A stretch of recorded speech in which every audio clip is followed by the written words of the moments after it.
নমস্কার বন্ধুরা, ধারাবাহিকের নতুন প্রোমোতে আমরা দেখতে চলেছি জোড়াবাড়িতে রবীন্দ্র জয়ন্তী পালন করা হবে। বাড়ির সবাই সেজেগুজে একেবারে রেডি। ঠাম্মি চিৎকার দিয়ে বলে, আরে প্রদীপগুলো নিয়ে আয়।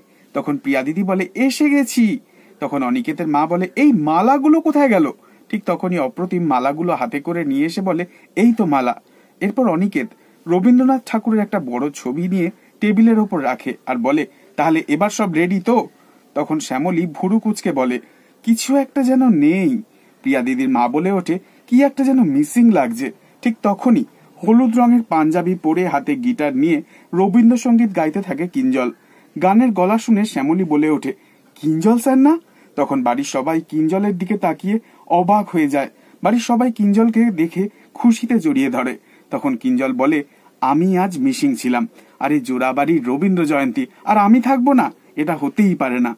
এই শুনে ভীষণই খুশি হয়ে যায় সকলে। এই ছিল আজকের আপডেট। নেক্সট আপডেট জানতে অবশ্যই সঙ্গে থাকবেন। ধন্যবাদ।